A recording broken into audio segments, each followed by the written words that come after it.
Hey everyone, Ryan Young, KAATARO Jiu-Jitsu. Hope you're doing well.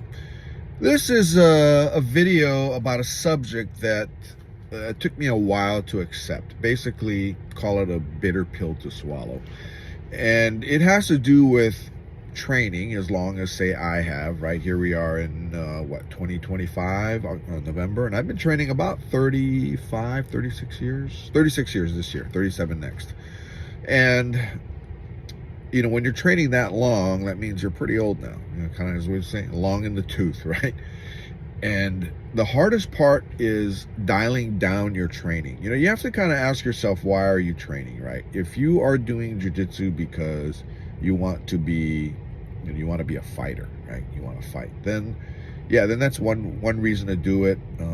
But you have to realize that everything has to do with your age, because Father Time is 100%. Right? He wins 100% of the time. And that is especially true with athletic prowess. And when I was young, right, I trained a lot and I trained hard. I trained with that devil may care attitude, right? I'm not going to get injured. And if I do, I'll get over it real quick, which for a while that was the case. Probably a good, first 10, 15 years of my training was like that. And what happened was, I had this one student when I was teaching out of my garage back in, I want to say 2010 to 2012 range. And I had this one student. He was a young guy. I was about 40 by then. I was in my 30s. I don't remember. Anyway, I was older than 30. And this one student of mine was about 5'10", former bodybuilder, strong as an ox, and about in his mid-20s. So he was kind of in his prime, right, as we say. So I taught him, and he was a very good learner, very good. Learned really quick. I only had to show him something a couple of times, rep it out a few times for him, and he had it, And so it was good, because I loved teaching him, because I could show him something, I can move, and I can move and move on, and he would retain most of it. And only at a point when I might have shown him something, maybe 10, 15 sessions in a row, that I might have to back up and do like a summary session and kind of go over everything. Well, he was a strong kid, but I used to have it as a policy, because, having trained with Dave and Hickson, Hickson had this mentality that whenever he did a seminar, he would spar with every single person there. No matter how long it took, he would go and do it, so that everybody would get to feel what it was like training with him, and everybody could either beat him or submit him. Of course, nobody beat him, so he submitted everybody. But it was awesome to be submitted by the greatest, right? So that mentality that I had was, whenever I did a private session, I would just go hard. It would be teach and train, teach and train, teach and train, and then in the very last maybe 10, 15 minutes, we just go hard. And it was, I'm telling him, okay, you got to get me. In the meantime, I'm doing my best to get him. And, I tap him many, many, many times. But as I started teaching him more, then the amount of times that I would tap him became less and less frequent. Not to say that I couldn't at the time, but oh well. Anyway, one Sunday morning when his private was going on, it happened to be an hour or so before Master Dave came to train with me at my house. So what happened was, I had just told Dave, hey, I'm going to go upstairs, grab a quick shower, get on a clean gi. In the meantime, can you spar with this kid? He goes, oh yeah, no problem. And then after I'd finished, I come down, they were still sparring, but I saw Dave was, playing, kind of a medium game, not going super hard, not going fast or anything. And he was tapping him. And after we were done, then student left, and Dave and I would train. And I go, so how'd it go? He goes, kid's good. I'm like, yeah, I hope so. I've been kind of teaching him. He says, well, I was just kind of going easy and stuff. And then he says, I was in his guard, and I was just kind of relaxing my hands.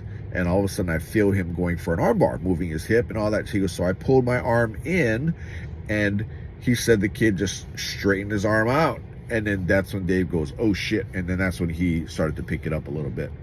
And he told me, man, he goes, I just couldn't keep him from pulling my arm. He had a really good pull. And I go, yeah, he's a strong kid. And when he does it right, it really, it's tough for his opponent. But he says, yeah, kid's doing well and all that. I said, okay, good. So that's that. And then about when I left California in the late spring, early summer of 2013, this student was a blue belt, and I had turned him over to Dave, meaning I took him over to Dave's house with me, and I said, okay, from now on, you'll be training with Dave. So his private sessions were with Dave. And I noticed Dave was playing a completely defensive game and wasn't really going after him like the way I would. So when it was all done and student left, I asked Dave, I said, so Dave, why were you going so easy on him, right? Because when I train him, I really go for it. I try to catch him and beat him and all that. I go, but you didn't seem to do that. His answer to me was this. He goes, I'm getting old and I need to kind of preserve my body so that I can train as long as I can. I go, yeah, but he's a blue belt. He says, oh no, but he's a very good blue belt and he's probably almost purple belt. And I said, yeah. And he says, this kid's no joke. And if I give him too much, then he'll take it. And I said, okay, well, that's good. He says, on the other hand, if I go hard on him, it's going to really wear me out to the point where it's, if you've ever heard of a term, a Pyrrhic victory, right? That's where you won, but was the winning worth the cost that you went through to win, right? And he didn't say the word Pyrrhic victory. He just told me that it wasn't worth it for him. So then I thought, okay, here's Dave, about 50 years old. Actually, he was in his 40s, late 40s, and I was in my early 40s. He's 5 years older than me. And I thought to myself, okay, if Dave freaking Kama, who used to destroy people, is now slowing it down deliberately and with the thought process that he wants to be able to train for the rest of his life and doesn't want to risk unnecessary injury. If Dave's doing that, then I need to consider that. Well, fast forward a few years, I'm in Texas, I'm training, and I was just telling this to one of my, not new, but newer students, probably in the last 5 years, about how all the black and the brown belts that started with me back in like 2014, 15, 2016 time frame, I used to train with them all, and I would line them all up, and I'd train with every single one. Before we left, I would get some mat time in with everybody, and my job, my goal, my intention was to beat everybody. This is after we were going through the lesson and the hard drilling, and now it's just for fun. So I do that. And when you teach bigger guys how to play that heavy connected, invisible jiu-jitsu game, it's like going through hell. It sucks. And what would happen was, even though I was training every day and my body was pretty acclimated to training every day, it got to a point where my body would just get really sore and achy and tired and exhausted when I would do jiu-jitsu and hit the gym, early in the day. So I had to stop hitting the gym, because hitting the gym would only compound the exhaustion that I would have. And being that hitting the gym was not my priority, my priority was training jiu-jitsu. So I got rid of my gym membership and I just started training every day more. But my body did feel better for a couple of years, maybe a few more years of doing that, just training hard but not hitting the gym, and I felt really good until I didn't anymore. And then my recuperation time started to take a little longer, and it got to be a lot harder to go at that pace. And that kind of happened at around maybe I was 50, maybe 51 is when I had to start slowing it down. And I stopped doing the really hard warm-ups. I have my junior instructors do that for me now. And I just had to kind of come to grips with the fact that, Ryan, you're getting old. My shoulders are jacked, as many as you know. I've had 2 shoulder surgeries, 2 knee surgeries. I have a dislocated rib. Got a number of injuries over the years. You do something for 36 years, something as like jiu-jitsu, you're going to get a multitude of injuries over the years. I wouldn't say that it's my body's busted up. I mean, I say that, I joke about it, but it's not super bad. I mean, I'm fine. I just have to be smarter about the way I train and smarter about who I train with. I've got students that are well over 6 foot tall and well over 240 to 260, and yeah, I just don't train with them because it's just not worth it. Because I expect them to play a heavy game, heavy connected game, and I don't want them to go super light take their weight off of me and do it wrong just because they're training with me. So I can see and I can tell exactly what's going on by watching. So I'll just watch them train. I'll just coach them from there. And when I do train, I tend to either train with my instructors, who I've trained with for many years and who have now gotten to the point where they're very refined in what they do, so they're not going to hurt me. Or I train with people that are more my size, the smaller guys, and I'll help the women out. I'll train with them too. But that's something that I've had to come to grips with, and many of you may be in that same boat. Now, if you're, say, in your 50s and just starting jiu-jitsu, then you're in a different boat than I ever was, because number one, you're just learning, and number two, you're my age. So I kind of feel for you. You won't be able to train with the same intensity that somebody who's 20 years younger will. That's just kind of a fact of life. But you can still learn the art.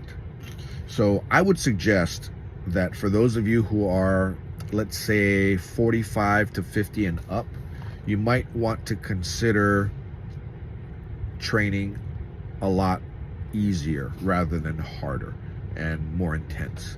Learn the art, learn the motions, get your heart rate up to a manageable level, but don't push too hard every day. Push a little bit on some days and dial it back on other days. What's that term? It's called active rest, right? So you're being active, but you're doing it in a way that is much lower intensity so your body can rest. Think of this as an opportune time to find somebody and just do drills. Let's just work on arm bars from guard and just work on it 100, 150 times with very low levels of intensity, just so your body moves perfectly. And make sure to eat right, make sure to get as much sleep as you can, and just take care of yourself, because we only have one body, right? We're only given one body, and we have to make the best of it. So treat it right, train, but don't try to break it. Because what will happen is, if you try so hard that you break something on your body, then you'll be out of training for a long time. It won't be like you were in your 20s, where you might be out for a couple days. Now you're going to be out for a month or two. So be very wary and cognizant of that. And just make sure that you do it for enjoyment. It's fun to train jiu-jitsu. Right? When I trained, it was all about the fight. When I started training. Now it's, that's part of it. A lot of it is just to get some new skills in your mind and in your body, to make some new friends, and to just be, more intentional, be more focused in other stuff that jiu-jitsu will help you with. So I hope that this kind of resonates with you and encourages you to keep training even though you're getting older. A lot of people, especially the ones that train a light and fast type game, they find their body slows down, they can't keep up anymore. I've actually had people tell me, I don't train anymore because I can't keep up with those guys anymore. Well, two things. Number one is the style of jiu-jitsu you do may not be appropriate for you and your age, right? It's a young men's type of jiu-jitsu. The other is that sometimes we just mentally check out because we can't get any wins anymore. So because of that, we just say, you know what, the art has passed me by and I'm just going to quit and find something else to do. Now that's valid. I know a lot of people have done that, but for me, no, it's not my thing. I want to keep doing it. And it's just now I spend a lot of time teaching and less time training. Whereas before it was less time teaching and a lot of time training. When I first moved here, it was a lot of teaching, a lot of training, and now the training is starting to dial down. Only because it comes down to self-preservation. And what I'd like is I want jiu-jitsu to add to your life, not to take away from your life. So use it to the intensity that adds to your life. But once you start to see it taking away, just dial it back a little bit, right? And maybe take an extra rest day here and there. But just know that the more you do it, the better your body will be acclimated to it. If you cut down to once a week and train, every time you train that one time a week, you will get busted up, you will be sore for a week, and you won't be looking forward to coming back the next time you do. Instead, do 5, 6, 7 days, but at half the intensity, right? You'll be way better off for that. Maybe pop one day in that's really high intensity, just one, and one day that's really low intensity, and have the others just be kind of a middling area where you get a nice workout, you can get some great exercise, but you're not beating yourself up and you're not taking too easy on yourself. Anyway, I hope that gave you some perspective, right, on what it could be once you get to be older, and tell you that it's not the end of the world. Just keep training and have fun. If you'd like to learn more about us, you can either come to one of our locations. We have two, one in Flower Mound, Texas, which is Dallas, one in Laguna Hills, California, which is Irvine, Orange County, California. We have two locations there, so you're welcome to come join us. You can also come visit us online at KAATARO.com, where we have obviously our website, but we also have a way you can get onto our KAATARO Jiu-Jitsu online from the website, and it's all on the Kajabi app, and it's got our curriculum with most of our concepts on there. We're still adding stuff here and there, but it's there, and you can learn the way we learn, you know, the Hicks and Gracie Invisible Jiu-Jitsu, the Dave Kama, you know, style of jiu-jitsu, which to me is the most awesome jiu-jitsu I've ever done. Anyway, that's all I got. Take care. Hey, and if you've been watching this long, please hit the like button. If you haven't subscribed, please do, because only about 25% of those who view are actually subscribers, maybe less. That's just what I remember. And you know, that way when I do a new video, then you'll see something pop up, and hopefully the YouTube shorts that we've been adding have been helping you as well.